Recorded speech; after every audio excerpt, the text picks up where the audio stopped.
Assalamualaikum warahmatullahi wabarakatuh. Kembali lagi di channel Cerita Horor. Untuk kisah kali ini ada sebuah cerita yang diambil dari akun Twitternya @bacahoror. Untuk kisah yang akan saya bawakan kali ini yaitu sebuah kisah yang berjudul Tanah Wingit. Sebelum kita masuk ke ceritanya, tekan dulu tombol like video ini. Jangan lupa tekan juga tombol subscribe channel ini dan nyalakan juga lonceng notifikasinya agar tidak ketinggalan cerita-cerita lainnya dari channel ini. Buat teman-teman yang ingin membaca langsung ceritanya, nanti silahkan saja kunjungi linknya yang nanti akan saya sertakan di kolom deskripsi. Dan jangan lupa juga follow akun Twitter penulis. Dan seperti apa untuk kisah kali ini, langsung saja kita masuk ke ceritanya.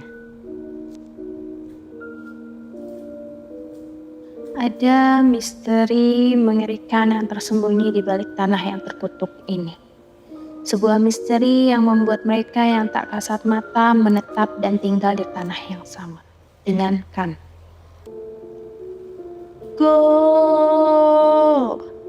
Melalui adu penalti, Brazil berhasil memboyong gelar juara dalam turnamen paling bergengsi, Piala Dunia Amerika Serikat 1994. Sebuah pertandingan sengit menghadapi Italia yang juga memiliki sejarah juara. Saat itu seluruh warga kampung yang menonton di pos ronda riuh merayakan kemenangan Brazil di Piala Dunia tersebut. Mukti, pulang sekarang ya. Ibu menghampiriku dari rumah dan berteriak memintaku untuk pulang. Iya Bu, aku balas menjawab. Biarin aja dulu Lastri, senang-senang sebentar kan gak ada salahnya. Paling Mukti jadi bisa ngelupain kejadian minggu lalu, ucap Pak Rohmat, salah satu warga di kampung ini. Kalau waktunya banyak, gak apa-apa Pak Rohmat. Besok kami harus sudah berangkat, balas ibu. Wah, cepat juga ya. Ya sudah, hati-hati. Kalau sempat main-main ke kampung sini lagi ya, ujar Pak Rohmat sambil mengacak-acak rambutku. Iya Pak. Teman-teman, aku pamit dulu ya, teriakku. Iya, kalau sempat mampir, balas mereka singkat. Aku pun meninggalkan pos ronda dan pulang ke rumah kami yang terletak di pinggir kali Cibubur. Rumah ini sudah kami tempati semenjak aku belum lahir hingga akhirnya aku lulus SMP. Sebuah rumah ala kadarnya yang Bapak bangun di bantaran kali yang sangat besar ini. Kita benar harus pindah, Bu, tanyaku. Iya nak, Ibu kan udah cerita. Setelah Bapak meninggal kemarin, banyak penagih utang yang terus datang ke rumah.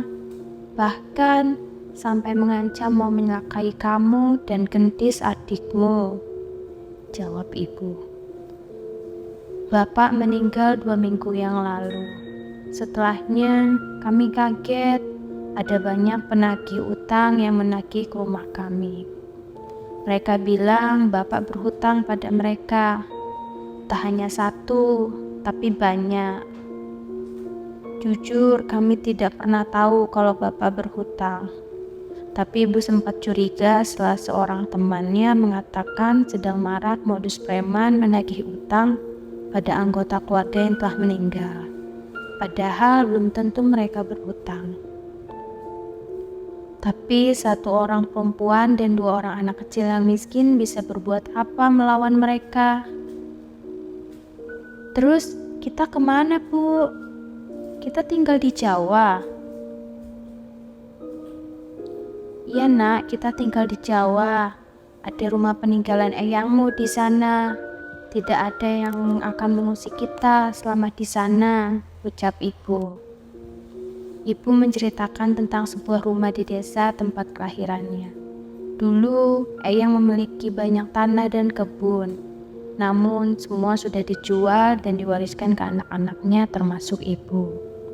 Tapi ada satu rumah yang tidak pernah laku dijual. Saudara-saudara ibu pun tidak ada yang mau menempati karena rumah itu cukup berjarak dari desa dan tidak jauh berbatasan dengan hutan. Beruntung ada yang mau membeli rumah ini.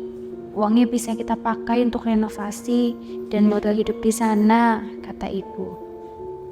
Iya bu, padahal cuma rumah begini saja ya, balasku. Rumah kami memang berbangun liar di bantalan kali. Tapi bapak dan ibu sudah membangunnya setengah tembok hingga cukup kokoh. Hampir semua rumah di kampung ini tidak berizin. Namun, kami semua merasa aman karena ada yang sudah tinggal di tempat ini lebih dari 20 tahun dengan tenang. Tak lama kemudian, sebuah angkutan umum sudah datang sejak tadi pagi. Ini adalah angkutan yang akan kami gunakan untuk pindah ke Jawa. Kami tidak membawa banyak barang, sebagian perambutan sudah dijual dan sisanya diberikan ke pemilik rumah yang baru. Hanya sedikit yang kami bawa menggunakan angkutan umum bercat biru itu yang akan kami antarkan ke rumah baru kami. Ini sudah masuk semua, tanya Bang Jaki, supir yang akan mengantar kami. Sudah Bang Jaki, tinggal orangnya, kata ibu. Ngopi dulu aja, ada gorengan juga, balasku. Bang Jaki pun masuk rumah sembari menikmati kopi dan gorengan yang dibuatkan oleh ibu. Sementara itu, ibu memeriksa kembali barang-barang yang sudah masuk ke mobil. Bukti. Sebelum menyusul ke rumah, tiba-tiba seorang temanku memanggil dari jauh.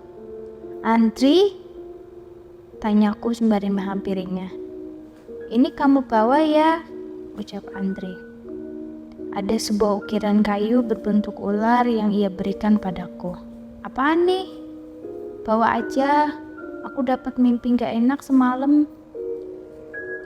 Andri menceritakan bahwa ia melihat aku dan keluargaku diincar sesuatu yang jahat. Ia memang dianggap anak yang cukup aneh di kampung. Warga sudah menganggap ocehannya sebagai bualan belaka. Tapi sepertinya ia berniat baik, jadi tidak mungkin aku meledeknya. Oke, makasih Ndri, balasku. Hati-hati yo, sama jagain adikmu Gendis, ucapnya, sembari berlari meninggalkanku. Aku menerima benda itu dan menyimpannya di dalam tas pakaianku.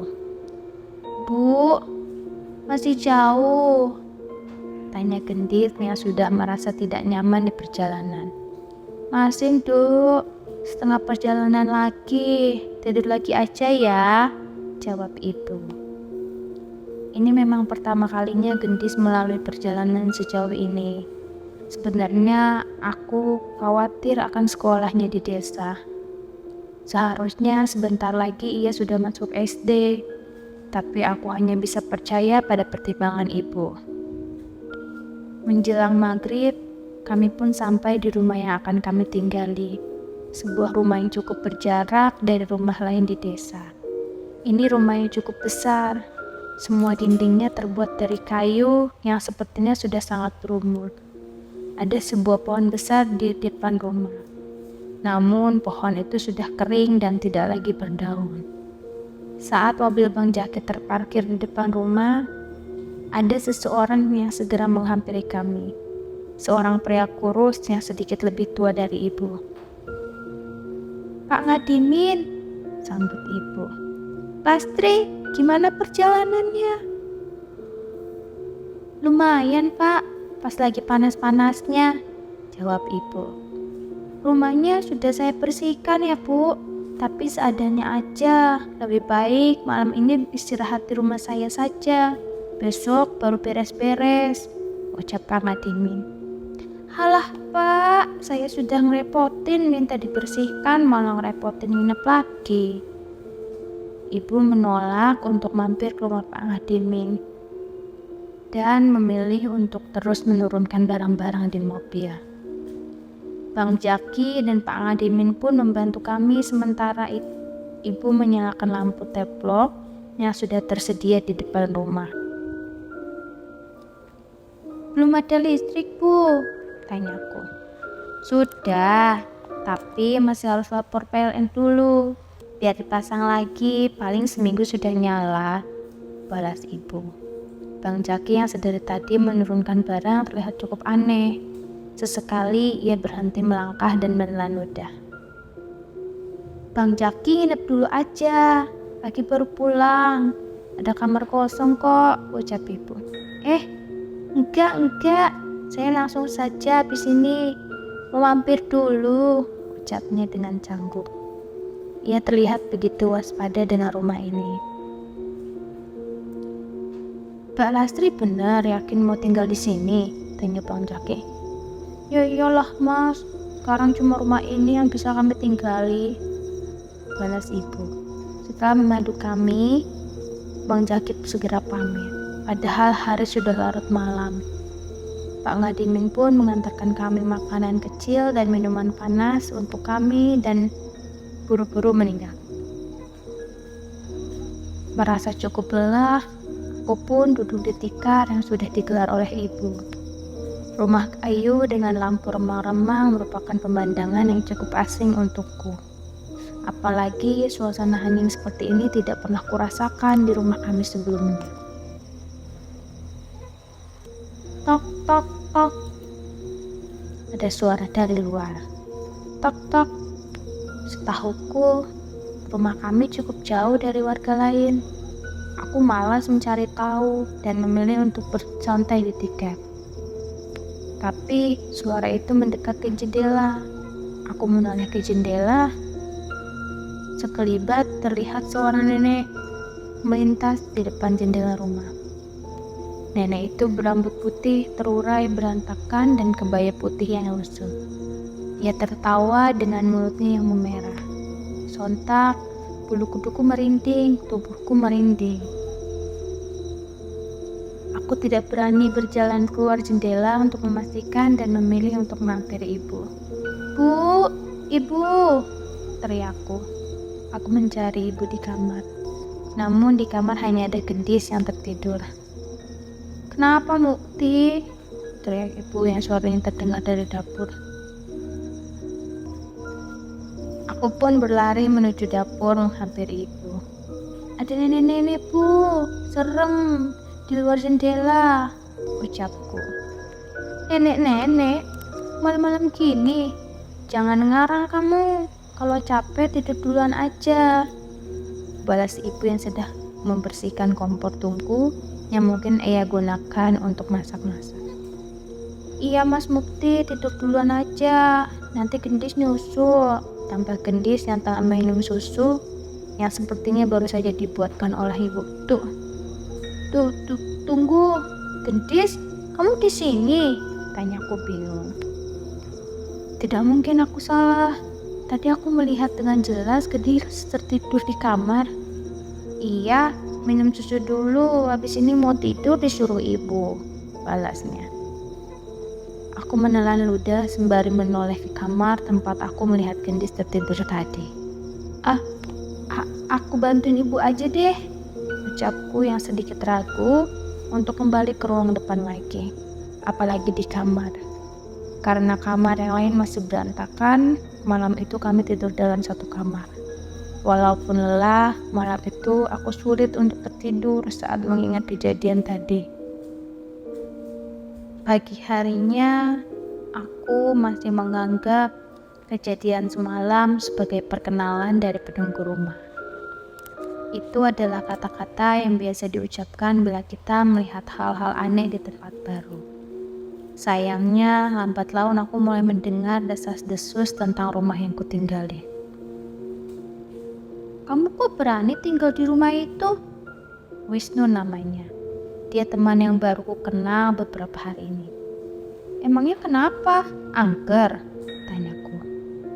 Wisnu terlihat ragu, ingin mengatakan sesuatu padaku. "Ini tak ceritain biar kamu hati-hati, tapi jangan bilang aku yang cerita," balas Wisnu. Aku semakin penasaran saat ia mengatakan hal itu.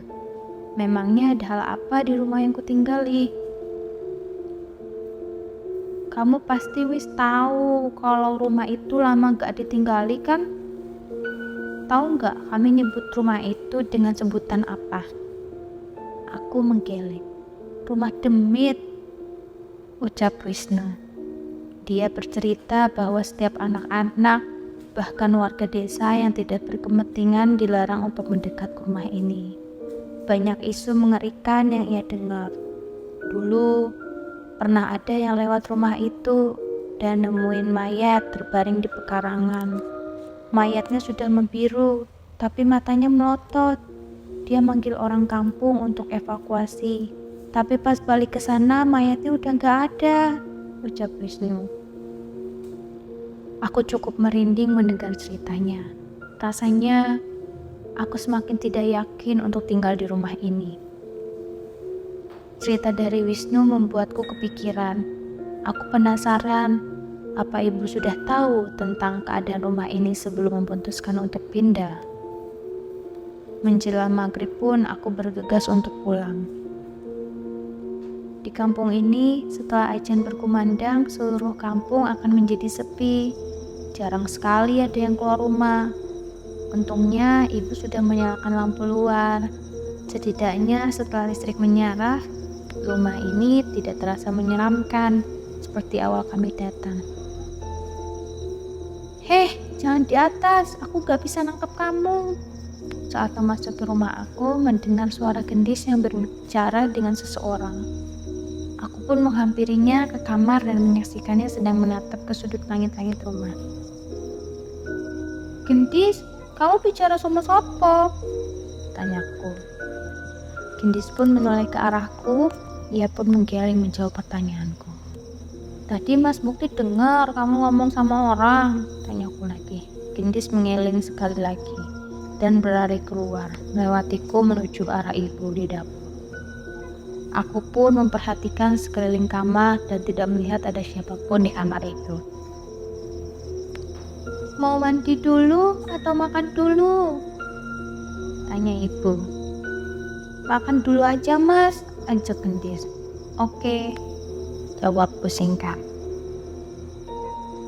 Aku dan Gendis makan berdua sementara ibu menemani kami sembari mengupas bawang merah untuk dimasak besok. Gendis, tadi kamu ngomong sama siapa sih? Jangan bohong, tanyaku di depan ibu. Berharap ibu bisa mengetahui apa yang aku dengar. Ngomong sama siapa-siapa? Balasnya. Tapi ia menjawab sembari makan tanpa menoleh ke arahku. Aku tahu ia berbohong. Jangan bohong, ucapku dengan santai. Tapi sepertinya Gendis kesal karena aku menekannya.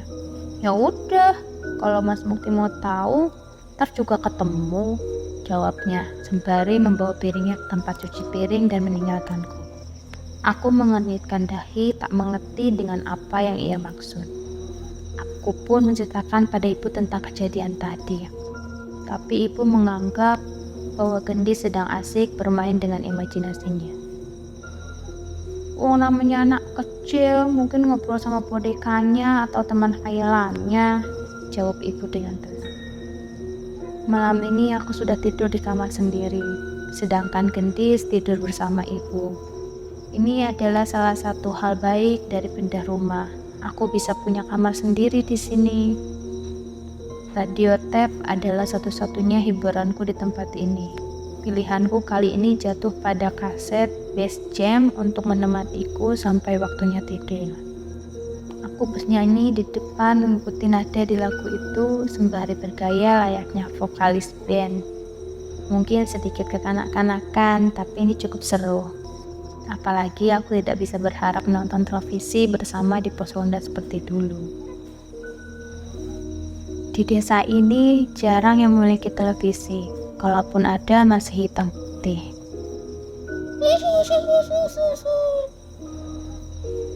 Nyanyianku terhenti oleh suara tawa yang tiba-tiba terdengar. Gendis, bukan, suara tawanya berbeda dengan Gendis. Merasa mulai tidak nyaman, Aku pun mengecilkan radioku dan pergi ke kasur. Sepertinya aku harus tidur cepat malam ini. Klek. Aku terbangun saat satu sisi kaset pita sudah selesai diputar dan radio tapku mati dengan sendirinya. Aku mengembalikan kaset itu ke dalam tempatnya dan ingin segera kembali tidur. Tapi aku mendengar ada suara dari sudut langit-langit yang saat ini berada di kamarku. Saat aku hendak kembali tidur, mataku melihat sesuatu dari arah itu dan rasa takutku kembali datang. Benar saja, di sudut itu terlihat seorang anak laki-laki berwajah pucat memandangiku dengan terbalik. Aku tidak bisa melihat kakinya. Yang terlihat hanya tubuhnya dari kepala hingga ke pinggang, menembus langit-langit. Seketika aku keringat dingin. Aku meramas selimutku, tak percaya dengan apa yang kulihat. Dan saat makhluk itu menyadari, aku memandangnya, ia tersenyum dan memamerkan gigi-giginya yang hitam. Ibu, ibu, teriakku. Sayangnya tidak ada reaksi dari ibu. Dengan kaki yang lemas, aku keluar dan ke kamar ibu untuk membangunkannya. Setan, Bu, setan. Aku membangunkan ibu. Setan, jangan ngawur kamu, bantah ibu yang sedikit kesal karena membangunkannya. Aku pun menarik ibu ke kamar dan menunjukkan ke arah langit-langit kamar. Tapi sosok itu sudah tidak ada. Aku berusaha meyakinkan ibu, tapi ia malah menganggapku hanya mimpi buruk. Aku tidak mau mengambil risiko dan memilih untuk tidur di kamar ibu bersama dengan gendis lagi. Apa kejadian seperti itu sering terjadi? Tidak juga. Semenjak anak kecil di langit-langit rumah itu tidak ada lagi hal aneh yang aku lihat dalam beberapa hari. Hanya pada Wisnulah aku bisa bercerita tentang kemunculan makhluk-makhluk itu. Ibu sudah pasti tidak percaya. Sedangkan bila aku cerita pada gendis, dia akan ketakutan dan makin merepotkanku. Kamu temenin aku ngineplah di rumah, ajakku pada Wisnu. Tidak mau, aku sudah hidup tenang. Kenapa harus nemenin kamu di sana? Ada yang ikut lagi, tolak Wisnu. Sekali-sekali nggak apa-apa kan? Mending kamu aja yang nginep di rumahku, lebih aman, balasnya. Itu nggak nyelesain masalah, balasku lagi. Sesekali mungkin aku harus mengajak seseorang untuk menginap agar ada saksi lain selain aku yang melihat sosok gaib itu. Mungkin dengan itu ibu akan percaya, tapi ternyata aku tidak perlu melakukan hal itu. Suatu ketika, ibu sedang membantu salah satu tetangga kami yang sedang panen kacang di kebunnya.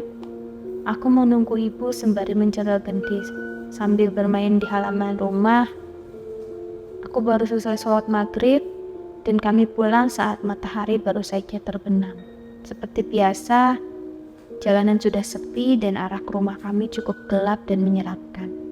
Gendis pun sampai minta ku gendong karena takut. Dari rumah terakhir di desa, setidaknya kami harus berjalan beberapa ratus meter untuk sampai ke rumah. Seharusnya beberapa menit lagi kami sampai dan bisa segera beristirahat. Tapi saat rumah kami sudah terlihat, tiba-tiba ibu terhenti. Kenapa berhenti, Bu? Tanyaku. Wajah ibu terlihat aneh. Ia memandang rumah dengan gemetar. Aku pun menoleh ke rumah dan melihat pemandangan yang tidak akan pernah bisa kulupakan. Pocong di halaman kami berdiri pocong-pocong dengan kain kafan lusuh yang menggeliat dengan mengerikan. Tidak hanya di halaman, bahkan di atas rumah, kami pun ada beberapa pocong yang terbaring dan duduk berserakan. Aku menggenggam erat tangan ibu dan menariknya mengajaknya untuk memutar balik. Tidak mungkin kami pulang ke rumah di mana terdapat pocong sebanyak itu. Tuh. Gendis takut, Bu. Tangis Gendis dan ternyata sudah melihat sosok itu. Ke rumah Pak Adimin, kita kesana dulu, Le. Perintah ibu yang segera mengajak kami secepatnya. Pak Ngadimin heran dengan kedatangan kami sekeluarga di malam hari. Apalagi ia melihat wajah kami pucat dengan tubuh yang gemetar. "Sudah, duduk dulu biar dibikinin teh panas," ucap Pak Ngadimin yang langsung memerintahkan istrinya membuatkan teh panas untuk kami. Tidak ada satupun dari kami yang mampu berbicara sampai istri Pak Ngadimin datang dan memberikan kami minum. "Ada pocong, Pak Ngadimin. Pas kami mau pulang dari rumah, kami melihat rumah kami dipenuhi pocong, Pak," ucapku sambil gemetar. "Astagfirullahaladzim, benar Bu?" tanya Pak Ngadimin pada ibu-ibu hanya mengangguk sembari menggenggam gelas hangat. "Mbak Lasli masih bersikukuh ingin tinggal di sana?" tanya Pak Ngadimin. "Habis kamu mau tinggal di mana lagi, Pak? Buat makan saja. Saya masih khawatir," balas ibu. "Tapi rumah itu dibangun di atas tanah yang tidak baik, Mbak Lasri. Kamu kan tahu sendiri. Bahkan sebelum kalian tinggal di sana, kami warga jarang sekali ada yang mau mendekat ke sana di malam hari," ucap Pak Ngadimin. Aku baru mendengar soal ini, berarti sebenarnya ibu tidak tahu bahwa rumah yang kami tinggali memang bermasalah. "Bu, Gendis nggak mau ke rumah," rengek Gendis. Malam itu Pak Ngadimin mengizinkan kami untuk menginap di rumahnya. Besoknya, ia mengantar kami kembali ke rumah bersama seseorang yang ia panggil dengan nama Mbah Sartiman. Pria yang sudah cukup berumur dan rambutnya sudah memutih. Mbah Sartiman adalah seseorang yang dianggap mengerti soal seperti ini. Ia juga sering membantu warga yang bermasalah dengan kesurupan atau penyakit aneh. "Mbak Lasri benar-benar melihat pocong-pocong itu di sini?" tanya Mbah Sartiman saat mencapai halaman rumah. "Ya Mbah, anak-anak saya juga lihat," balas ibu. Mbah Sartiman memejamkan matanya sebentar setelah ia menghela nafas dan menggeleng. "Kalau bisa sebaiknya ibu pindah saja," ucap Mbah Sartiman. "Jangan Pak, saya belum punya tempat tinggal lain. Tolong pocong-pocong itu diusir aja. Dan rumah saya dibersihkan dari makhluk-makhluk itu," pinta ibu. Mbah Sartiman menggeleng menolak ucapan ibu. "Tidak bisa Mbak Lasri, tanah ini adalah rumah mereka. Jasad mereka terkubur di bawah tanah ini," jelas Mbah Sartiman. Dek. Mendengar penjelasan itu, seketika bulu kudukku berdiri. Berarti selama ini kamu tinggal di tanah kuburan. "Ini tanah wingit, Mbak Lasri tidak pantas untuk dijadikan rumah tinggal," tambah Pak Ngadimin. Ibu hanya merenung dengan sedih. Jelas keadaan ini membuat ibu semakin tertekan. "Kalau saya tetap memaksa tinggal di rumah ini, resikonya apa, Mbak?" tanya ibu. Mbak Sartiman menggeleng melihat keteguhan ibu. Di satu sisi, aku melihat Mbak Sartiman menaruh simpati kepada kami. "Kalau kalian memaksa tinggal di sini, kalian harus pergi di waktu-waktu yang saya berikan. Sosok-sosok pocong itu akan muncul di hari dan weton itu. Tapi apabila jalan untuk tinggal di tempat lain, saya tetap menyarankan kalian pindah," ucap Pak Sartiman. Jumat Kliwon, Sabtu Pahing, pada 2 hari itu kami harus menjauh dari rumah. Menurut Mbah Sartiman, sosok-sosok itu akan muncul pada hari-hari itu. Pak Ngadimin yang kasihan dengan ibu pun mengizinkan kami untuk menginap di rumahnya pada hari-hari itu. Benar ucapan Pak Sartiman, pada Jumat Kliwon kami pasti melihat sosok pocong itu. Kami juga mengajak Pak Ngadiman untuk memastikannya dan ia pun percaya. Menurutnya, jarang ada warga yang keluar malam, apalagi pada hari-hari tersebut. Mungkin itu yang membuat warga desa tidak mengetahui penampakan ini. Dengan mengikuti aturan dari Pak Sartiman, kami pun bisa bertahan hidup di rumah itu selama berbulan-bulan. Setiap menjelang Jumat Kliwon dan 1 Pahing, kami selalu siap-siap berkemas dan mengumpang di rumah Pak Ngadi. Mungkin cerita mengenai pocong yang mengelilingi rumahku sudah cukup mengerikan bagi kalian. Tapi percayalah, Ada hal yang lebih mengerikan tersembunyi di tanah ini. Tanah itu jahat. Percaya atau tidak, tanah itu terus mencari korban. Aku tidak percaya bisa bertahan cukup lama di rumah ini.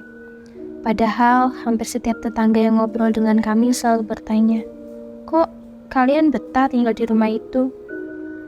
Betah? Haha. Kalau bukan karena keadaan yang memaksa, mungkin kami sudah pergi. Atau bahkan dari desa ini. Tahun pertama di tempat ini cukup berat. Untuk makan saja kami tidak punya banyak pilihan. Entah berapa jenis olahan singkong yang sudah dibuatkan ibu. Bila sedang tidak memegang uang, hanya singkong yang ibu tanam di pinggir hutan lah yang akan menjadi menu makanan kami.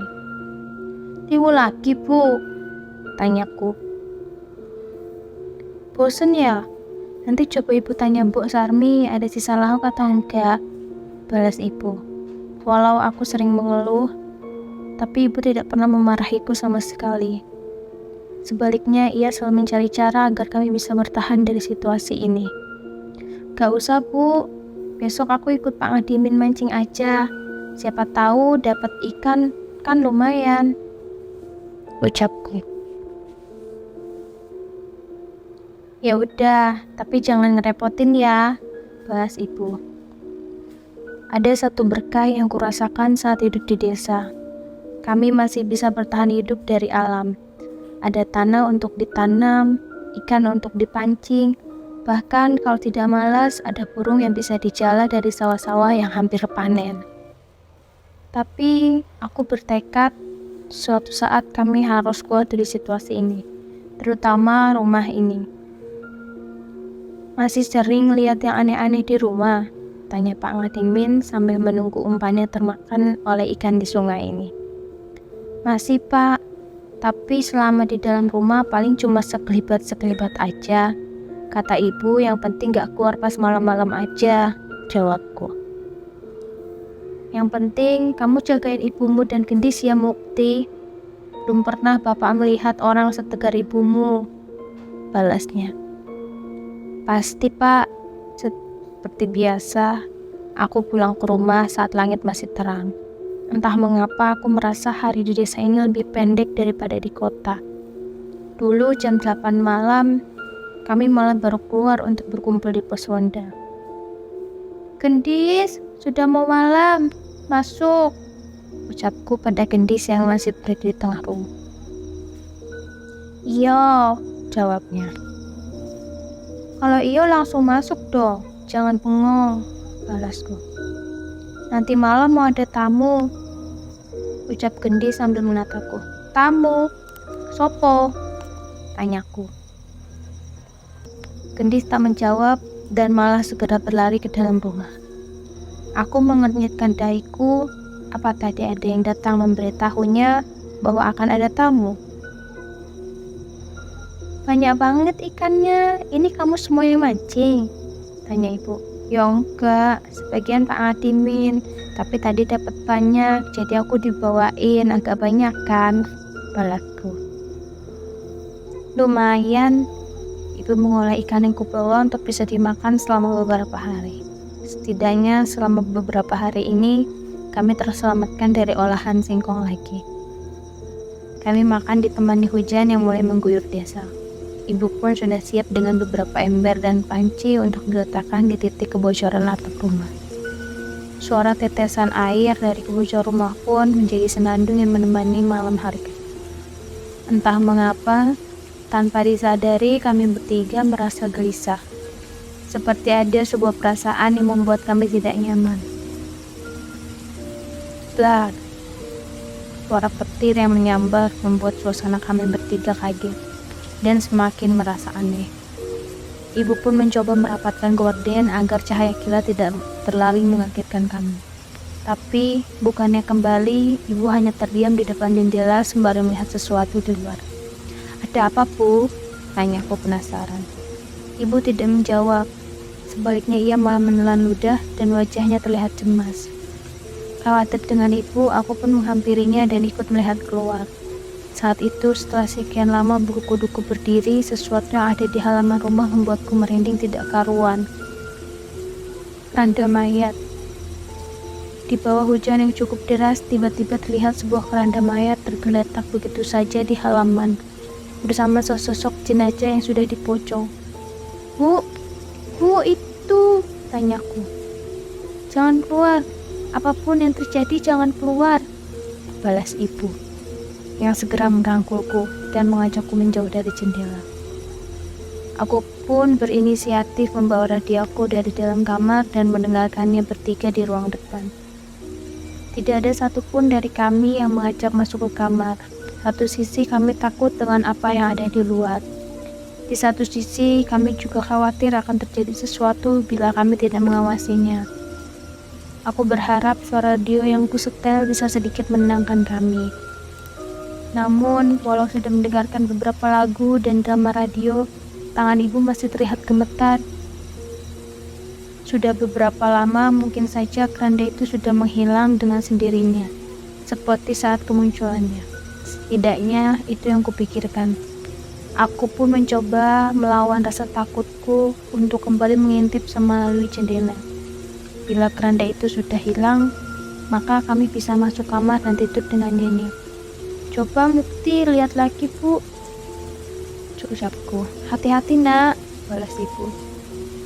Aku mendekat ke arah jendela dan menyipakan lagi gordennya. Dan sialnya, keranda tadi itu masih ada di sana. Aku pun sedikit memperhatikan keranda itu dan sekitarnya, sembari mencari petunjuk siapa yang meletakkan benda itu di sana. Tapi tepat saat aku memperhatikan sosok jenazah yang ada di dalam keranda itu, tiba-tiba kepala pocong yang berada di dalamnya menoleh dan melotot ke arahku. Sontak aku pun terjatuh dan buru-buru kembali berdiri untuk merapatkan gorden jendelaku. Kenapa, Le? Ada apa? Tanya ibu cemas. Enggak Bu, balasku. Kerandanya masih ada di sana. Tanya lagi. Aku mengangguk dan kembali duduk di dekat ibu sembari mengataskan radio. Keranda? Tanya Gendis penasaran. Enggak Gendis, kamu dengerin radio aja atau mainan lagi, jangan dekat-dekat ke jendela ya. Balasku, tak ingin Gendis khawatir. Perasaanku benar-benar cemas, seolah mendapat firasat akan terjadi sesuatu yang mengerikan. Hujan pun semakin deras, bersautan dengan suara kilat yang menyambar. Saat itu, aku dari kilatan cahaya samar-samar, aku melihat bayangan manusia terpantul ke gorden jendela kami. Wajah ibu pucat, samar-samar terdengar suara langkah kaki yang menginjak tanah yang becek. Tak hanya satu, lambat laun suara itu terdengar semakin banyak. Saat hujan mulai mereda pun suara langkah itu masih terdengar. Tok, tok, tok. Terdengar suara tongkat seseorang mengetuk lantai teras rumah kami. Seketika aku teringat kejadian saat hari pertama aku di rumah ini. Penampakan seorang nenek, dan benar saja. Bayangan seorang nenek yang bungkuk sedang membawa tongkat terpantul di gorden jendela. Ojo ngono sing metu yo Le, terdengar suara seorang nenek tepat saat bayangan itu berhenti di depan jendela. Aku merinding sejadi-jadinya, tapi entah mengapa aku merasa ibu dan Gendis tidak sadar akan hal itu. Bu, ojo ono sing metu yo Le, itu artinya apa? Tanyaku yang tidak mengerti arti ucapan itu. Jangan ada yang keluar ya Le. Emangnya kenapa nanya begitu? Tanya ibu. Ibu nggak dengar suara barusan? Tadi Mukti dengar suara omong begitu, jawabku. Ibu mengernyitkan dahinya dan menggeleng. Ia pun mulai cemas terhadapku. Gak ada suara apa-apa Mukti, ya kan Gendis? Tanya ibu memastikan. Gendis cuma dengar suara hujan sama radio, Bu, jawab Gendis. Aku pun mulai bingung. Apa ada setan yang sengaja berniat memperingatkanku? Aku mengubur rasa penasaranku dan sama sekali tidak memikirkan untuk mengecek keluar. Lambat laun hujan semakin mereda. Yang terdengar hanyalah suara tetesan gerimis tanpa adanya kilat yang mengagetkan kami lagi. Aku melihat ke arah jam dinding dan mendapati bahwa waktu telah menunjukkan hampir jam 1 pagi. Gendis pun sudah tertidur dan ibu beranjak dari tempatnya untuk mengecek kembali ke jendela. Aku merasa harus ikut menemuinya. Saat gorden itu tersibak, aku melihat sebuah pemandangan tidak akan pernah bisa kulupakan. Ada sekumpulan orang-orang dengan mengenakan baju Jawa dengan bawahan kain jari. Ada yang bertelanjang dada, dan ada yang mengenakan surjan atau kebaya yang sangat lusuh. Kulit mereka hitam dan bercampur dengan lumpur, dan mengerumuni keranda berisi jenazah itu. Wajah mereka mengerikan, seperti kesetanan, merogoh sosok yang berada di dalam keranda itu dengan beringas. Aku ingin mencari tahu apa yang mereka lakukan, tapi tanpa sadar salah satu dari mereka menoleh ke arah kami. "Tutup, Bu!" teriakku dengan cepat. Aku teringat ucapan sosok nenek yang memperingatkanku tadi. Ibu segera menutup gorden dan kembali menjauh. Kami pun kembali ke dekat Gendis dengan jantung yang berdebar. Benar saja, terdengar langkah seseorang mendekat ke dalam rumah. Langkah kaki yang menginjak tanah becek berubah menjadi suara kaki yang menginjak di lantai kayu. Aku pun segera mematikan radio dan mengajak mereka menjauh dari arah jendela. Samar-samar terlihat bayangan manusia dengan rambut yang panjang dan acak-acakan memperhatikan dari balik gorden. Ibu pun merangkulku dan Gendis, sementara aku terus memegangi baju itu. Sosok itu celingak-celinguk seolah mencari keberadaan kami di dalam. Namun sosok itu segera kembali pergi. Aku sedikit lega, namun ibu masih tetap gemetar dengan apa yang terjadi. Tapi setelahnya, tanpa sadar kami tertidur di ruang depan bersama hujan yang mulai reda. Suara ayam berkokok menyadarkan kami dari tidur. Seketika aku panik saat mengingat kejadian semalam. Ibu dan Gendis masih tertidur. Tapi dari kisi-kisi jendela, aku sudah melihat langit fajar yang mulai muncul, walaupun suasana masih gelap. Aku pun memberanikan diri mengintip dari jendela untuk memastikan apa yang terjadi dengan keranda yang ada di luar. Tapi, keranda itu menghilang. "Bu, Ibu!" Aku ingin membangunkan ibu untuk menunjukkan hal ini. Ibu terbangun dengan panik, sama sepertiku saat mengingat kejadian semalam. "Kerandanya udah gak ada," ucapku. Ibu pun meletakkan Gendis yang tertidur di pangkuannya dan melihat keluar jendela. Ia terlihat menarik napas lega mengetahui keranda itu sudah menghilang dari halaman. Saat matahari mulai muncul, aku dan ibu pun membuka pintu dan mengecek keadaan sekitar. Benar, tidak ada tanda-tanda keranda itu masih ada di sini. Kami sempat berpikir, apakah semalam kami berhalusinasi? Masalahnya di tempat kami berdiri masih ada sisa-sisa telapak kaki manusia yang terjebak di tanah basah dan sisa lumpur di halaman teras rumah. Teman Gendis. "Tanah itu jahat, percaya atau tidak, tanah itu terus mencari korban." Seorang pria bungkuk yang sudah sangat berumur menghadangku saat sedang menemani ibu di pasar. Ia menghampiriku saat sedang menunggu ibu dan Gendis yang sedang memulai sayur. "Maksudnya apa, Kek?" tanyaku penasaran. "Maksudnya, nyawa kalian dalam bahaya. Pergi selagi kalian bisa," jawab balasnya dengan raut wajah yang menunjukkan ketakutan. Ia pun segera meninggalkanku dan pergi meninggalkan pasar. Tanpa ia suruh pun, kami sudah ingin segera meninggalkan rumah mengerikan itu. Apalagi setelah kejadian keranda kemarin, aku benar-benar merasa ada sesuatu yang berbahaya di tanah ini. Tapi saat ini kami masih tak percaya dengan keadaan kami. Memang sudah menjadi tekadku saat sudah bekerja nanti, aku harus bisa membawa ibu dan Gendis pergi dari rumah itu. "Bu, Gendis kapan didaftarkan SD?" tanyaku yang mulai khawatir akan pendidikan Gendis. "Awal tahun ajaran berikutnya saja, saat ini belum ada yang bisa mengantar jemput dan ngawasin dia," balas ibu. "Memangnya nggak apa-apa, Bu?" tanyaku. "Ya, mau gimana lagi? Setidaknya kasih ibu waktu 1 tahun dulu untuk menabung. Terpaksa Gendis yang harus mengalah," jawab ibu. Aku sudah mendapat sekolah yang jaraknya cukup jauh dengan berjalan kaki. Tapi terkadang aku mendapat tumpangan boncengan dari Kimin, teman sekelas yang desanya bersebelahan dengan desaku. Tapi sayangnya Gendis tidak seberuntung aku. Tapi Gendis jangan sering tinggal di rumah sendiri ya, Bu, pintaku yang khawatir dengan adikku satu-satunya itu. Ibu pun tersenyum dan mengelus kepalaku. Bu, Muktit pulang. Aku pulang sekolah pukul 2 siang.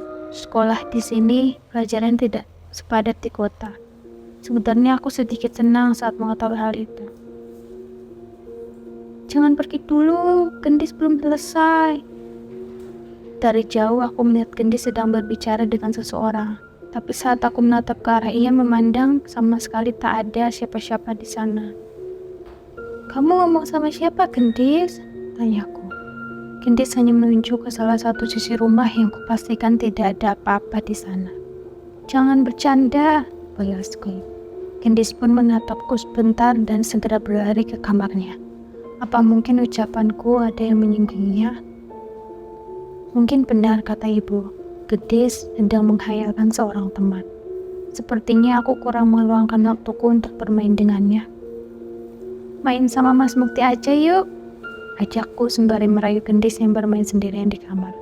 Asik, kita main dakon ya, ajak Gendis. Wah, kamu bisa main dakon, siapa yang ngajarin? Ibu, tanyaku.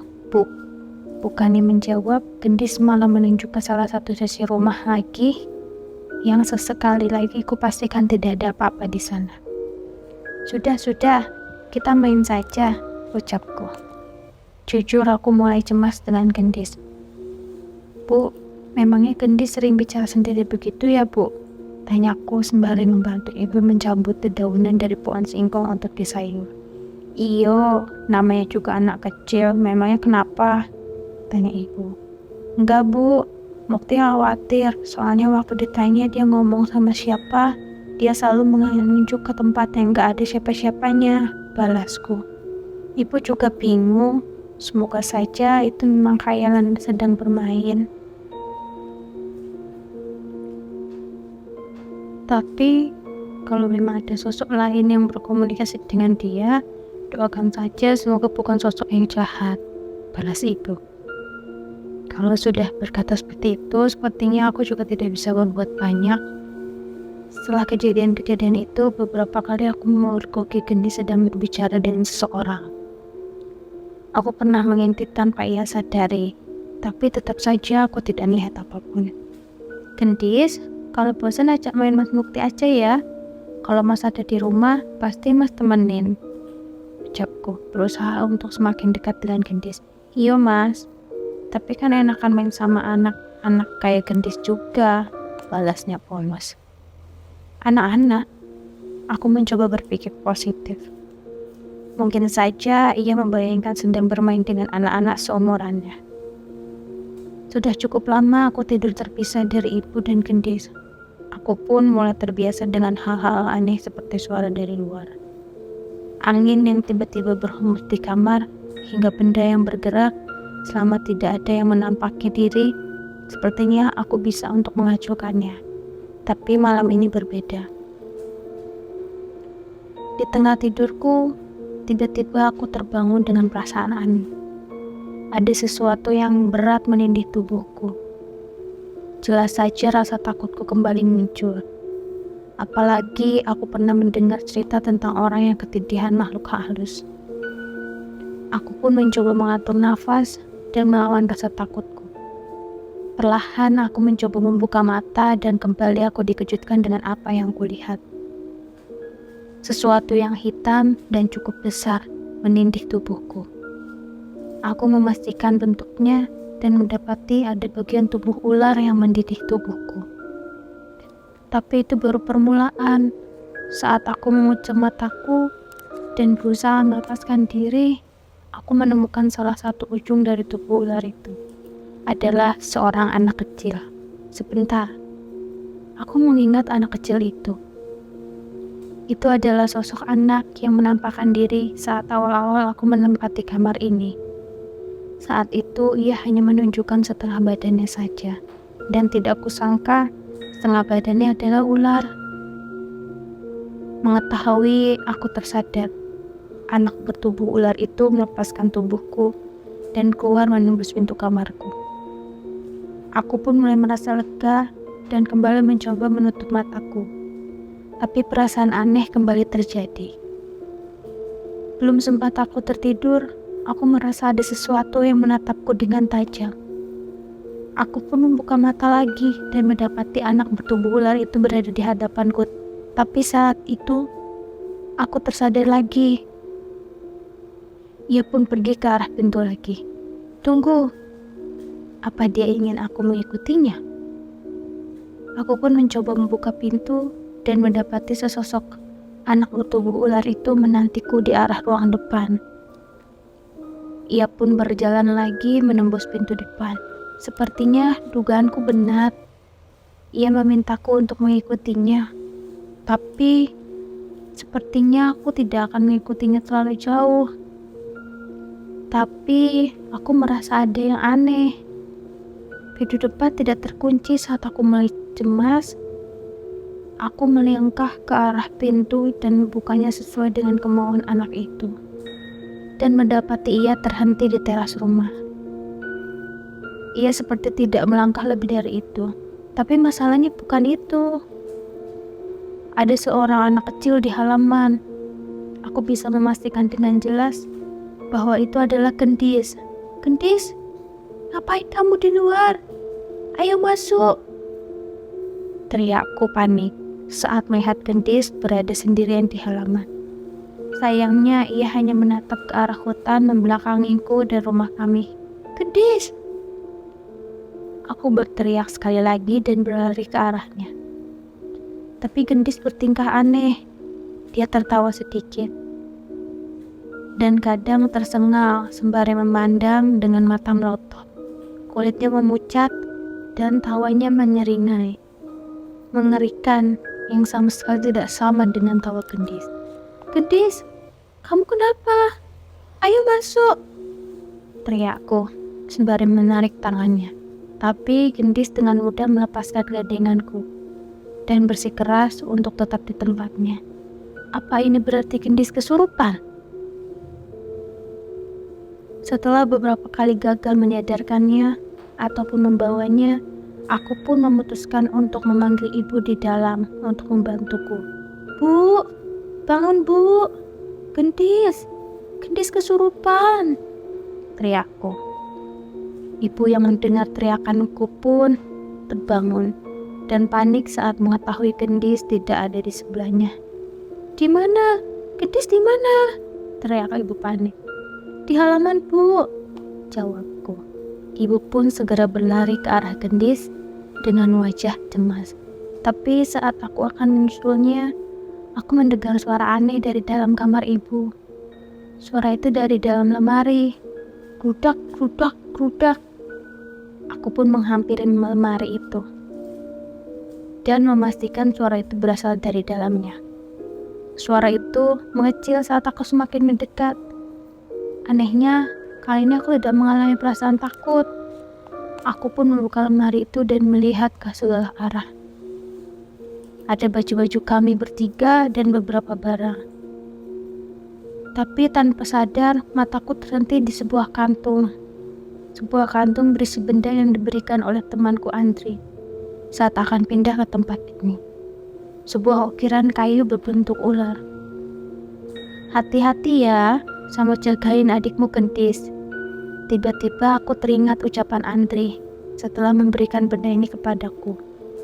Aku pun mengeluarkannya dari kantung dan berlari ke arah halaman untuk menyusul ibu.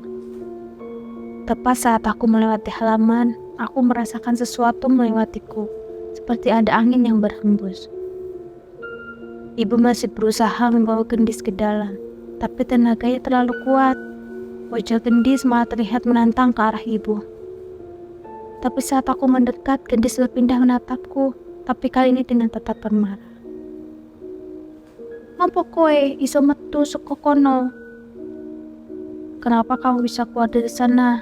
Ucap Gendis dengan suara yang serak yang sama sekali berbeda dengan suaranya.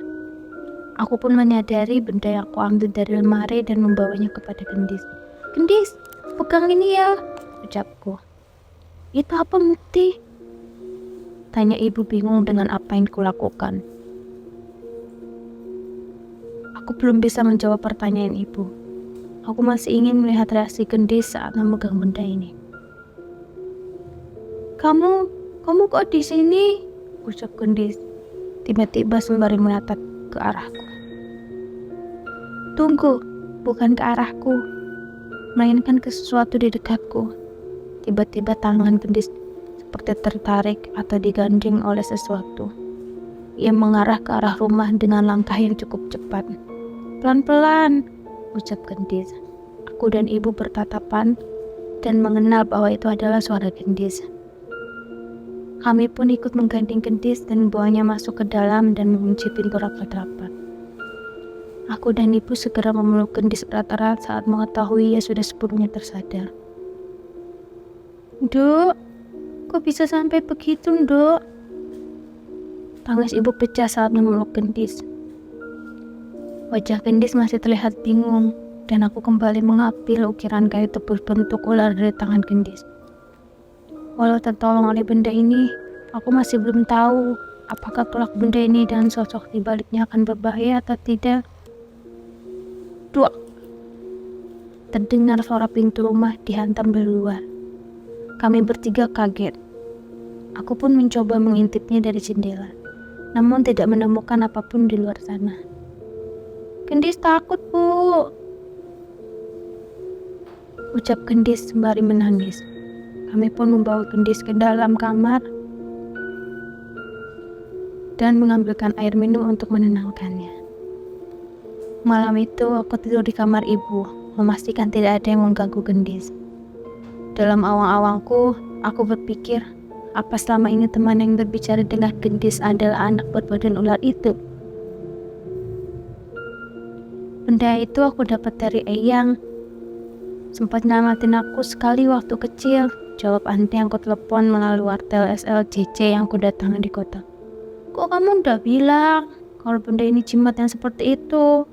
protesku. "Gak sempet kan, waktu itu kamu buru-buru. Tapi kalaupun aku bilang, apa kamu akan percaya? Apa kamu mau nerima benda itu?" balas Andri. "Benar, kalau aku tahu ada setan yang berhubungan dengan jimat ini, mungkin aku tidak akan menerimanya." "Terus gimana? Benda ini bahaya enggak?" tanyaku. "Ya nggak tahu," balas Andre. "Kok bisa nggak tahu?" Aku pun bingung dan cukup kesal dengan jawaban Andre. "Aku nggak mau bohong.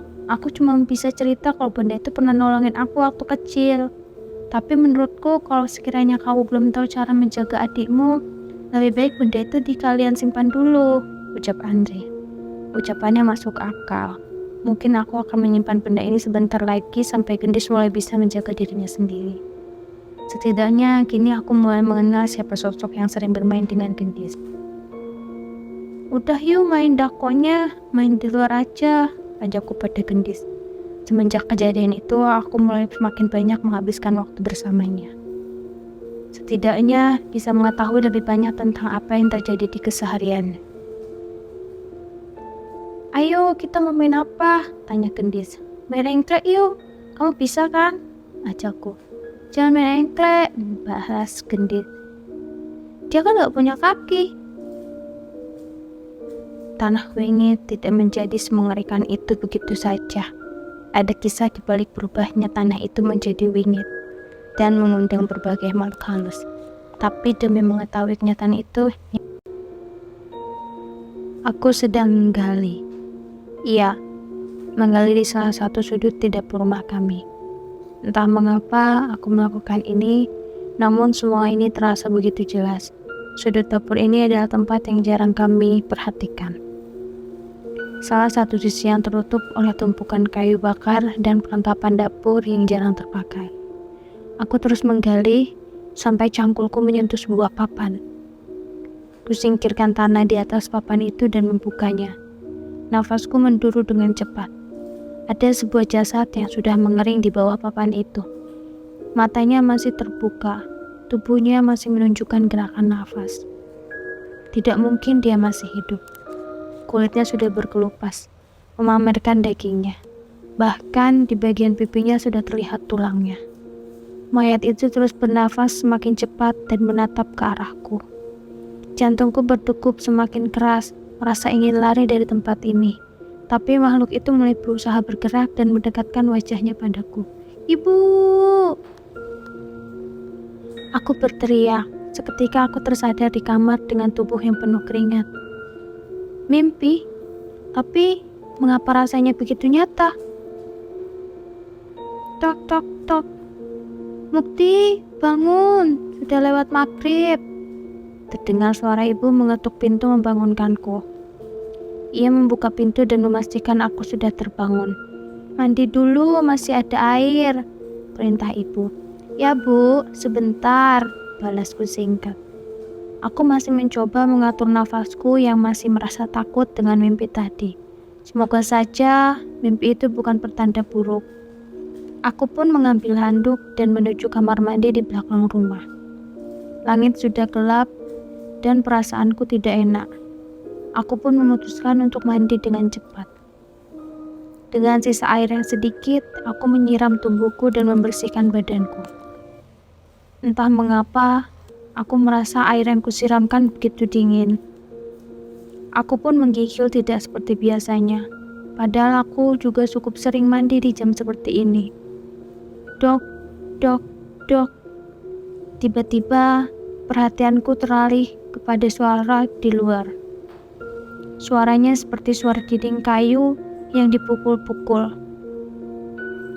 Aku pun mengintip dari celah pintu yang terbuat dari seng sederhana dan mencari asal suara itu. Dok, dok, dok. Suara itu terdengar lagi. Dari arah suaranya, aku menduga suaranya berasal dari dapur. Aku mengira itu perbuatan ibu dan gendis. Dan aku menuntaskan mandiku. Dok, dok, dok, dok. Tiba-tiba suara itu terdengar lebih keras dan lebih cepat. Kali ini aku mulai merasa aneh. Aku pun kembali mengintip ke arah dapur dan kali ini aku melihat asal suara itu. Pocong! Pocong itu melompat menabrakkan dirinya ke tembok dapur, bahkan membentur-benturkan kepalanya. Ia berusaha untuk masuk, namun ada sesuatu yang menghalanginya. Aku menelan ludah melihat pemandangan mengerikan itu. Sialnya, seolah mengetahui ada yang mengawasinya, makhluk itu pun menoleh ke arahku dan menatapku dengan wajah yang sudah membusuk. Sontak, aku pun mundur dari lubang pintu dengan rasa takut yang mulai menyelimuti tubuhku. Dari jauh, aku mencoba mengawasi lubang pintu itu, berharap makhluk itu tidak menyadariku. Dan kali ini makhluk itu sudah tidak ada. Aku pun mengeringkan tubuhku dan segera mengenakan pakaian. Tapi saat itu, samar-samar aku mencium bau amis dari belakang. Aku tidak berani menoleh, seolah ada sosok yang begitu dekat berada di belakangku. Saat itu tidak ada lagi yang kupikirkan selain membuka pintu kamar mandi dan berlari secepat mungkin ke dalam rumah. "Kenapa, Le? Kok ngos-ngosan gitu?" tanya ibu. Aku hanya menggeleng dan buru-buru masuk ke kamar. Aku ingin bercerita, tapi ada gendis di sana. Aku tidak ingin membuatnya takut. Setelah tenang, aku baru mulai tersadar. Sisi tembok yang didatangi pocong itu, di sebaliknya ada sudut yang ada di dalam mimpiku. Di mana di mimpiku aku menemukan jasad mengerikan itu di sana. Dan benar, mimpi itu muncul berkali-kali di dalam tidurku. Suatu siang, aku menghampiri ibu di dapur.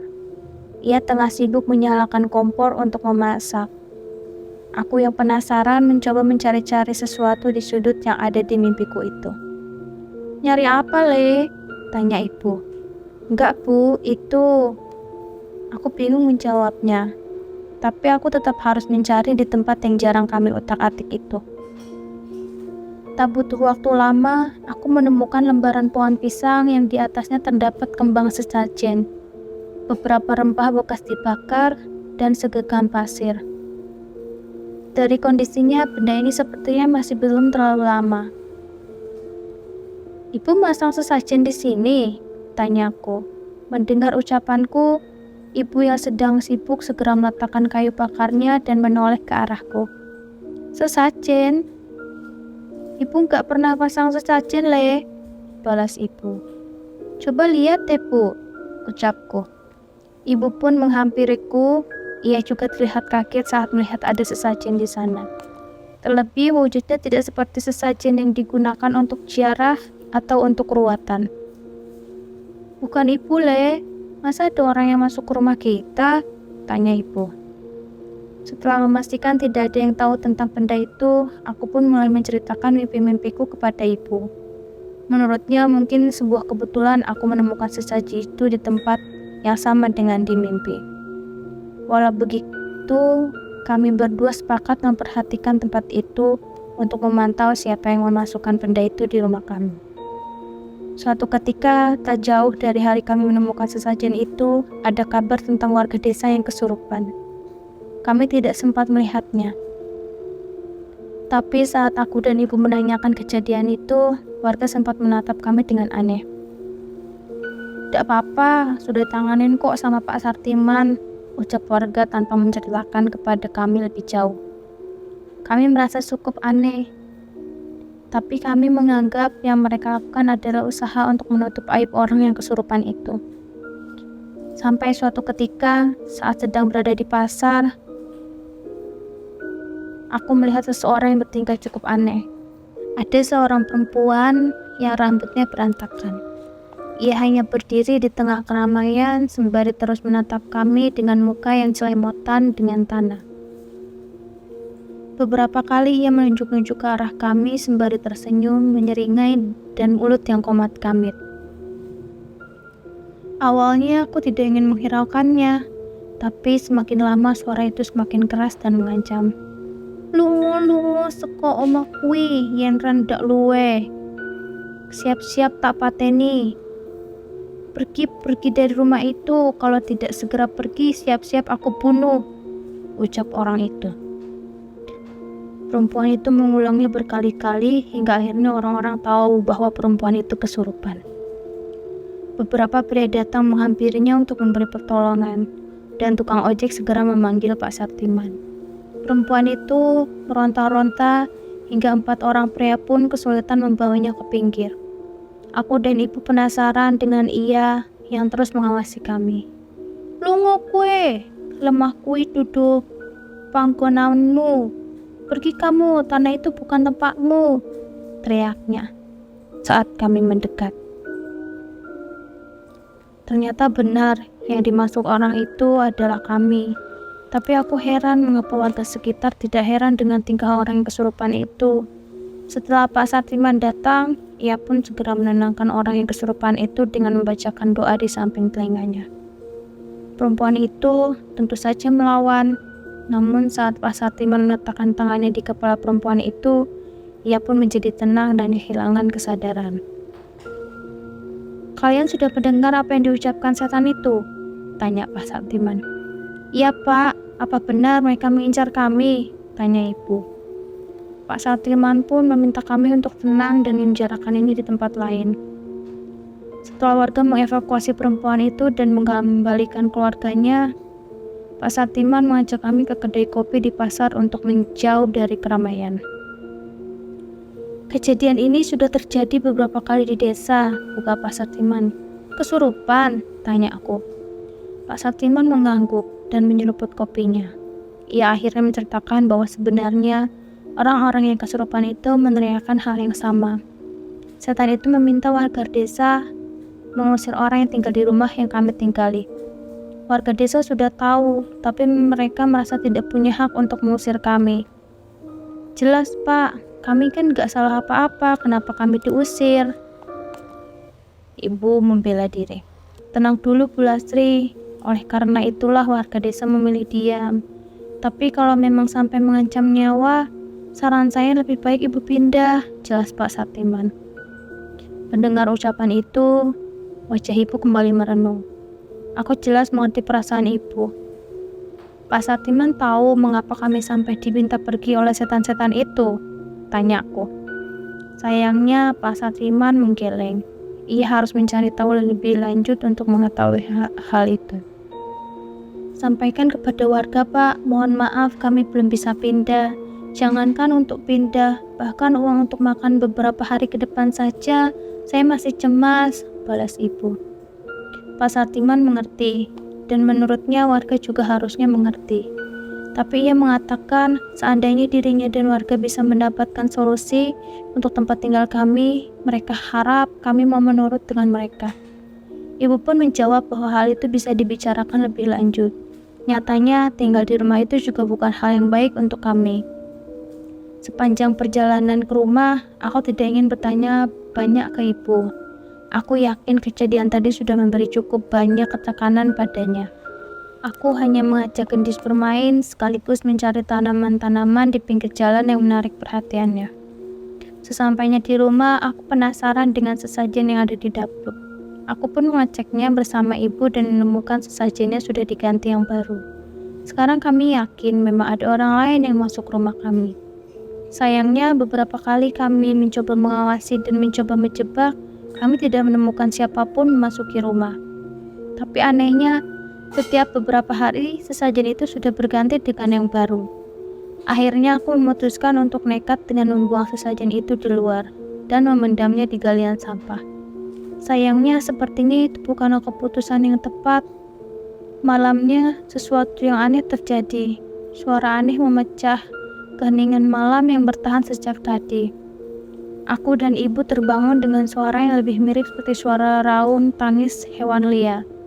Tidak ada sepatah kata pun bertukar antara aku dan ibu di sisa malam itu. Kami saling memberanikan diri dan mencari asal suara itu. Satu hal yang tidak kami sangka, akar suara itu berpangkat dari dapur. Dari sudut tempat sesajen itu sebelumnya berada. Saat itu aku mulai merasa sudah melakukan sebuah kesalahan. Tidak ada satupun dari kami yang berani mendekat. Sementara suara itu juga enggan untuk berhenti. Yang terjadi, ibu hanya memintaku untuk tidur dalam satu kamar bersama gendis untuk saling menjaga. Kesal, sedih, atau marah? Aku mendengar emosi dari suara yang terus membuatku merinding itu. Sulit untukku memejamkan mata. Hingga malam bertemu batasnya dan ayam berkokok menyambutnya, barulah suara itu menghilang dan aku mampu tertidur.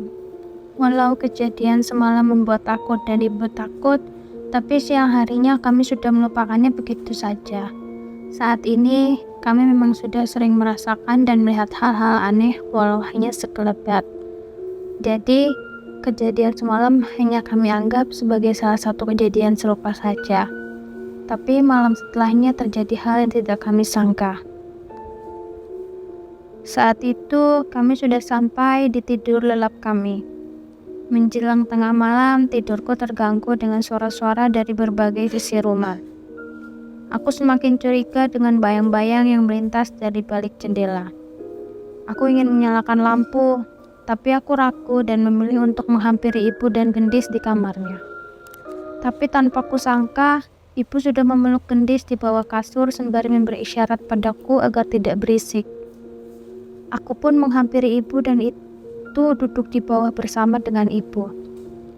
Aku tahu ia bersembunyi dari sesuatu. Uang kui tenan arep gawe perkara, pateni wae. Orang-orang itu benar-benar mau mencari masalah, matiin aja. Terdengar suara serak seseorang dari luar jendela kamar ibu. Orang itu tidak sendiri. Ada beberapa langkah kaki yang mengelilingi tempat ini bersamanya. Wis tak kirim pocongan, demit alas, wong era lungo-lungo. Iso gawat nek balung mayit iki nganti kenapa-napa. Sudah aku kirim pocong, setan hutan, orangnya tetap tidak pergi. Bisa gawat kalau balung mayit ini sampai kenapa-napa, ucap seseorang yang lain. Pocong, demit alas, bulung mayit, siapa mereka ini? Dukun. Aku semakin penasaran dan mencoba mengintip dari sisi jendela. Ada 3 orang. 2 orang pria berpakaian hitam dengan ikat kepala. Yang satu wajahnya terlihat sudah berkeriput dengan matanya yang bengis. Ada sebuah golok di tangannya seolah sudah bersiap untuk membunuh seseorang. Seorang lagi tinggi bongsor berambut panjang. Namun wajahnya juga sudah berkeriput. Sedangkan seorang perempuan berpakaian kebaya yang berdiri sembari menunduk di belakang mereka. Sepertinya ia adalah pelayan dari kedua orang itu. "Dukun, Bu," bisikku pada ibu. Mendengar ucapanku, ibu dan Gendis semakin takut. Pasalnya mereka sempat mendengar mereka mengancam untuk membunuh kami. Tak lama kemudian, suara seperti malam sebelumnya kembali terdengar. Ada suara sosok yang merintih seperti suara hewan dari arah dapur. Sontak ketiga orang itu pun menghampiri suara itu. Sesajen sudah kuganti, tapi dia masih mengamuk. Bisa bahaya kalau orang-orang tahu kita menguburnya di sini. Bisa ketahuan kalau kita yang membunuh Brotowilo dengan pulung mayit, kata dukun bongsor itu menjelaskan pada temannya. Sialan, kuasai rumah ini dan kita harus sendiri pulung mayit itu, balas dukun satunya. Lantas perempuan dan bocah itu, bunuh, kita kuburkan di bawah rumah ini seperti yang lainnya, ucap orang itu dengan tenangnya. Mendengar pernyataan itu, seketika keringat dingin bercucuran dari tengkuk kami. Maaf, Den. Aden bicara seperti itu bisa terdengar oleh mereka. Mereka sedang tidur di dalam rumah, ucap yang perempuan di antara mereka. Bukannya semakin berhati-hati, dukun itu malah memukul pintu rumah dan memaksa untuk membukanya. Keluar, teriaknya. Kita habisi saja sekalian malam ini. Mendengar ucapannya, sang perempuan dan dukun yang bongsor itu menurut dan membantunya membuka pintu belakang yang menyambung dengan dapur. Suara langkah kaki terdengar ke arah kami bersama suara golok yang dipukul-pukulkan ke tembok. Bu, gimana Bu? Gendis takut. Aku segera menutup mulut Gendis dan menyuruhnya untuk masuk ke kolong kasur untuk bersembunyi. Brak. Pintu kamar terbuka, dukun itu masuk ke kamar tempat kami berada. Kami hanya bersembunyi di kolong dipan kayu dan kami tutupi dengan barang-barang yang sebelumnya memang ada di sini. Dukun itu memainkan goloknya dengan memukul-mukulnya ke benda-benda di sekitar. Kali ini aku benar-benar takut. Entah sudah berapa kali kami berurusan dengan hantu. Namun rasa takut kali ini jauh lebih kurasakan dibanding sebelumnya. Di sini, nyawa kami terancam. Aku melihat dukun itu melangkah mendekat ke arah kasur. Ia menyabetkan goloknya di kasur dan memeriksanya. Kakinya benar-benar dekat dengan kami. Hanya terpisahkan kardus barang-barang yang kami gunakan untuk menutupi tubuh kami. Ada? Tanya temannya dari luar. Gak ada, mungkin di kamar lainnya atau di ruang depan, ucapnya sembari melangkah keluar. Kami berdua menahan suara kami sekuat tenaga, agar tidak menimbulkan suara yang bisa membuatnya menyadari keberadaan kami. Akhirnya dukun itu pun melangkah menjauh dari kami. Ia melangkah menuju pintu kamar dengan perlahan. Tapi saat itu hampir saja aku berteriak. Aku melihat kaki dukun itu di bawah kasur. Kaki itu melangkah meninggalkan kamar. Tapi tak jauh dari langkahnya aku melihat sosok kain kafan lusuh terikat yang melayang mengikutinya. Dukun itu diikuti sesosok pocong. Aku hanya bisa sekuat tenaga menahan diri hingga ia keluar. Tapi aku sadar, lambat laun mereka pasti akan menemukan kami apabila kami terus sembunyi di sini. Bu, kau lewat jendela, kita kabur lewat hutan, bisikku pada ibu. Gendis menggeleng. Ia benar-benar takut, tapi aku tidak memikirkan kemungkinan lain dan mulai membuka jendela dengan perlahan saat langkah kaki itu menjauh menuju kamar depan. Ayo Mas Gendong, bisikku. Dengan hati-hati kami keluar melalui jendela dan mendarat di sisi rumah. Dengan hati-hati aku menutup jendela itu dan mengajak ibu berjalan ke arah hutan yang hanya berjarak beberapa puluh meter dari rumah. Setelah merasa aman, Kami memperhatikan rumah dari jauh sembari bersembunyi di balik-balik pohon. Dari jauh orang-orang itu kecewa tidak menemukan kami di dalam rumah. Mereka masih di sana beberapa saat sembari membakar kemenyan dan meniupkan asapnya ke rumah kami. Sepertinya itu adalah ritual yang mereka gunakan untuk mengirim makhluk-makhluk ke rumah kami. Tak mau menunggu lama, kami pun bergegas menuju rumah Pak Ngadimin untuk meminta pertolongan. Tapi di tengah jalan aku terhenti. Ada pemikiran yang melintas di benakku. Apa ini semua karena ulahku membuang sesajen itu? Terlintas pikiran gila di mana aku harus mengeluarkan sesuatu yang disebut dengan nama bulung mayit itu dari rumahku, agar mereka tidak lagi datang ke tempat ini. Ibu duluan saja, biar aku mengawasi mereka dulu, ucapku pada ibu. Enggak Mukti, kita pergi bareng, perintah ibu. Gak apa-apa Bu, nanti Mukti nyusul, ucapku yang segera berlari meninggalkan ibu. Aku tahu, ibu pasti tidak akan mengizinkan walau berdebat semalaman. Dari jauh aku memastikan ibu melanjutkan perjalanan ke rumah Pak Ngadimin. Setelah yakin ibu pergi, aku pun kembali mengawasi rumah dari bilik hutan. Saat itu salah seorang dukun yang bongsor itu tengah mengubur beberapa benda di halaman rumah dan pergi setelahnya. Setelah merasa keadaan mulai aman, aku pun melangkah kembali menyelinap ke dalam rumah. Gelap. Aku coba menyalakan lampu tapi tidak bisa. Sepertinya dukun-dukun itu juga memutus kabel listrik menuju ke rumahku. Suasana rumah ini benar-benar berbeda dibanding sebelumnya. Aku pun mencari senter dan menyalakan lampu minyak untuk menerangi ruangan. Saat ada di dalam rumah, aku merasa ada yang aneh. Aku merasa ada yang memandangi rumah ini dari luar. Ada makhluk hitam besar berdiri memandangi rumah ini dari halaman rumah. Aku mengingat itu adalah tempat di mana dukun itu mengubur sesuatu. Aku menjauh dari jendela berharap makhluk itu tidak melihatku. Tapi dari sisi halaman lain, perlahan muncul pocong yang menggeliat seperti dulu saat kami lihat dari jauh. Aku memastikan hari ini bukanlah Jumat Kliwon dan Sabtu Pahing, tapi mengapa pocong itu juga ikut muncul. Kali ini aku benar-benar takut. Aku tak mungkin keluar lagi dengan keberadaan makhluk itu di luar rumah. Aku pun melangkah semakin dalam ke rumah, menjauhi mereka dan menuju dapur. Aku meyakinkan diri sekali lagi, apakah akan menggali sudut itu atau tidak. Keraguan mulai muncul akan apa yang terjadi bila aku menggalinya. Tapi aku yakin, cepat atau lambat aku harus menyelesaikan masalah ini.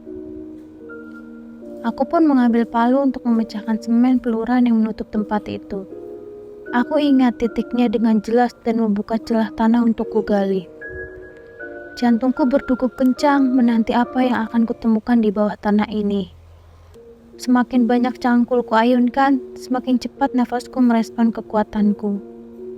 Aku sempat berhenti beberapa saat untuk mengatur nafas dan melap keringat. Namun aku harus menyelesaikan ini. Tepat seperti apa yang ada di mimpiku, cangkulku beradu dengan papan kayu lapuk yang menutupi sesuatu.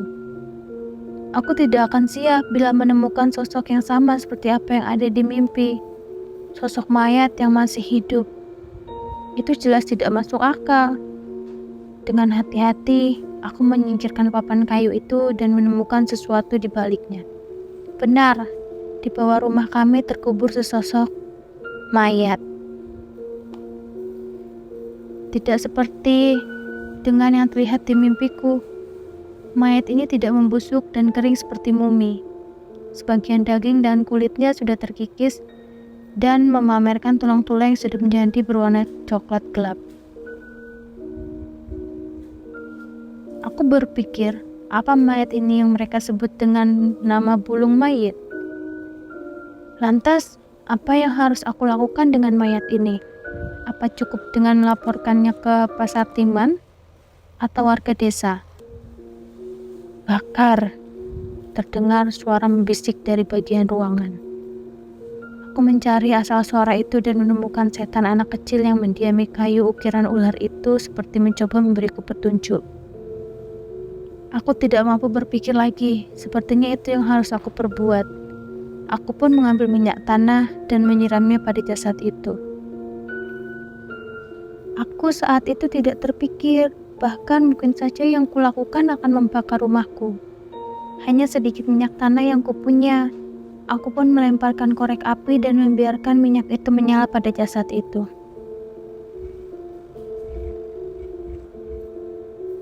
Suara itu terdengar lagi, suara seperti tangisan hewan liar yang kudengar kemarin. Kali ini terdengar lebih jelas, berasal dari jasad yang kubakar ini. Api itu menyala tidak terlalu lama, ia mati dengan sendirinya. Mungkin jumlah minyak yang kusiramkan sangat jauh dari yang kubutuhkan untuk membakar jasad seseorang. Aku mencoba berdekat untuk mengetahui keadaan mayat itu. Tapi tepat saat aku hendak melihat wajahnya, tiba-tiba sebuah tangan menarikku ke dalam lubang yang kugali sendiri. Seketika rasa takut dan rasa panikku membuatku kehilangan kesadaran. Hawa dingin begitu menusuk di sekujur tubuhku. Aku mendengar suara-suara aneh dari sekelilingku. Hihihihi. Ada suara tawa seorang wanita. Raungan hewan buas hingga suara tangis yang terdengar pilu. Aku pun membuka mata dan mendapati diriku berada di tempat berbeda. Di sekitarku terlihat pepohonan rimbun dengan kabut yang tebal. Aku menyadari bahwa tubuhku terbaring di sebuah benda yang tertutup oleh ikatan bambu-bambu. Aku memperhatikannya semuanya dan menyimpulkan saat ini aku sedang berada di dalam sebuah keranda. Hihihihi. Di tengah kebingunganku, tiba-tiba terlihat sosok wanita berwajah rusak melayang mendekat ke arahku.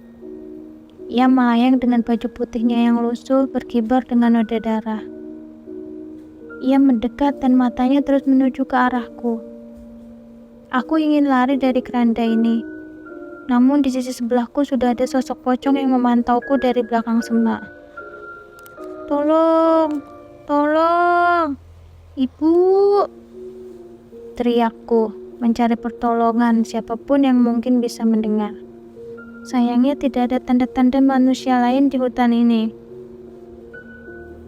Tangan kuntilanak itu meraba keranda dan mencoba menggapaiku. Namun hanya jari-jari pucatnya yang bisa masuk dan mencoba menyentuhku. Pergi, pergi! Aku menangis sejadi-jadinya meratapi kejadian ini. Namun bukannya pergi, semakin lama malah semakin banyak makhluk yang berkumpul di sekitarku. Aku melihat ke atas seorang kakek dengan satu kaki tengah menatapku dari atas pohon dengan sebelah matanya yang bolong. Dari arah bawah ada wanita tanpa kaki yang menyeret tubuhnya mendekat ke arahku. Aku hanya bisa menangis sembari membaca doa-doa yang kubisa. Aku ingin menarik nafas sedalam-dalamnya. Namun aku sendiri tidak bisa mendengar nafasku. Setelah cukup lama aku bertahan dalam keadaan ini, tiba-tiba sayup-sayup terdengar suara doa-doa yang dibacakan oleh orang banyak dari salah satu sudut hutan. Perlahan satu persatu makhluk itu pun meninggalkanku dan menjauh. Memastikan tidak ada makhluk lagi di dekatku, aku berpikir untuk memaksa keluar dari keranda ini. Aku mencari ikatan di salah satu sisi keranda dan ingin mencoba membukanya. Tapi tiba-tiba dari jauh terlihat sosok nenek yang menatapku. Itu adalah nenek berambut putih yang pernah kulihat di rumah. Ia hanya menatapku dan menggeleng seolah memberi isyarat. Apa artinya aku tidak boleh keluar dari keranda ini? Bagaimana nanti hal buruk terjadi, aku memilih tetap berada di keranda ini tanpa mengetahui apa yang akan terjadi. Sementara itu, suara doa-doa yang dibacakan tadi mulai hilang, dan kabut semakin tebal. Sekali lagi muncul sosok-sosok mengerikan yang mendekat ke arahku. Kali ini ada sosok yang jauh lebih mengerikan. Sosok hitam besar keluar dari dalam kabut. Aku sekilas mengenal sosoknya. Sosok itu seperti yang aku lihat di halaman rumah tadi. Ia menatapku dari ketinggian dengan penuh amarah. Suaranya menderu meneteskan liur hitamnya yang jatuh ke keranda dan menimpaku. Aku yakin makhluk ini sedang marah. Semakin ia menggeram, semakin makhluk lain tidak berani mendekat.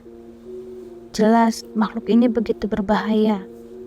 Aku tidak bisa berbuat apapun selain berdoa dan memasrahkan diri pada Tuhan atas apa yang akan terjadi.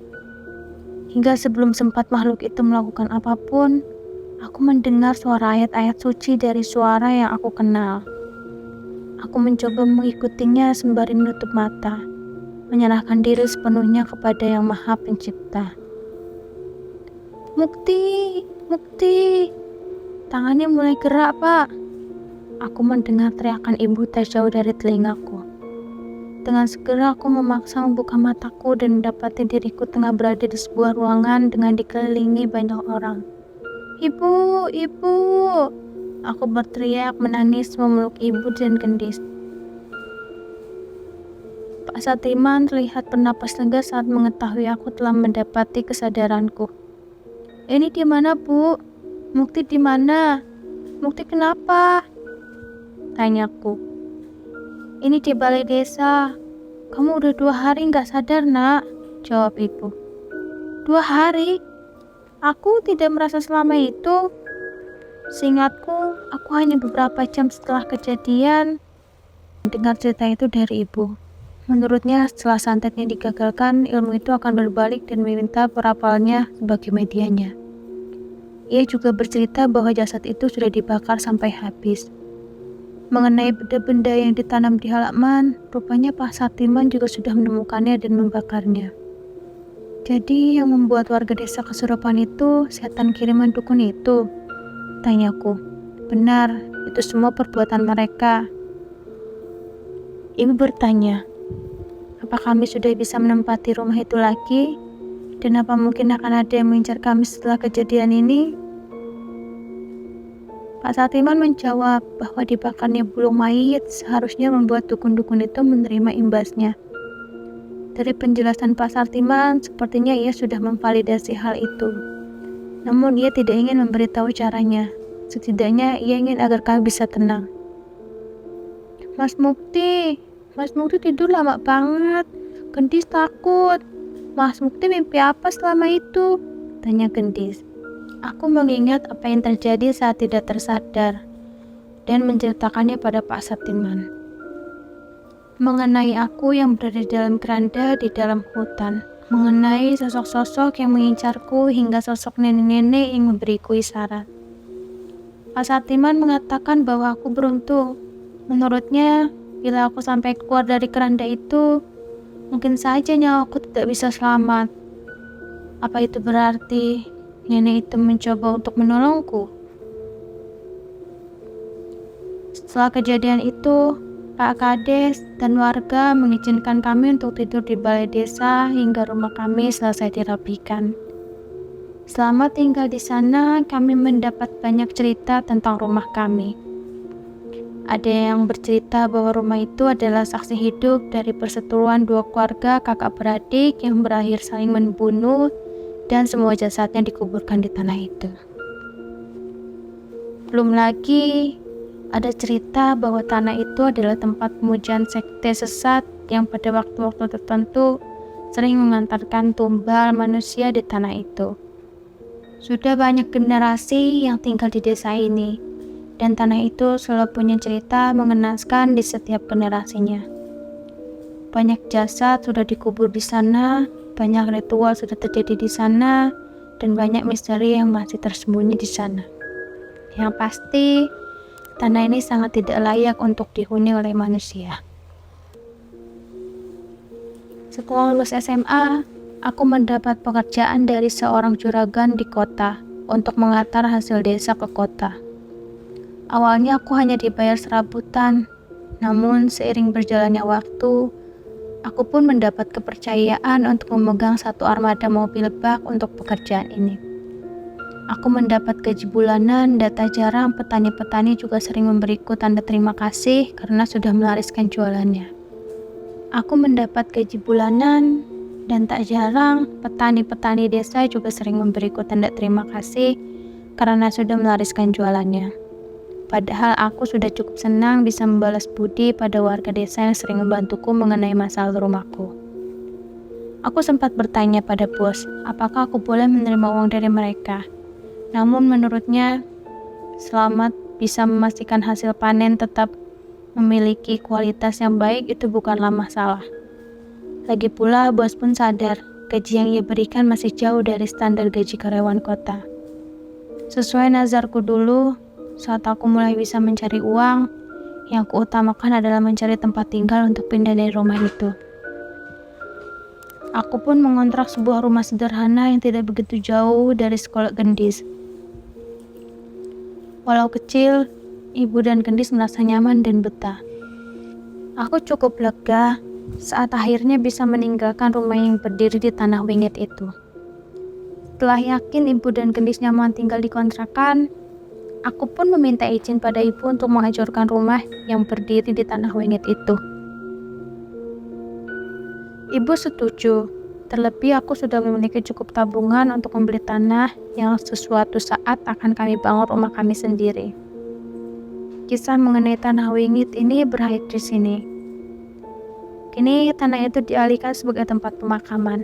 Namun biasanya warga luar desa yang tidak mendapat lahanlah yang dimakamkan di sana. Sedangkan warga desa sendiri masih takut memanfaatkan lahan itu bahkan untuk memakamkan kerabatnya. Walau begitu, sampai saat ini aku tidak pernah mendengar cerita menyeramkan lagi tentang tanah wingit.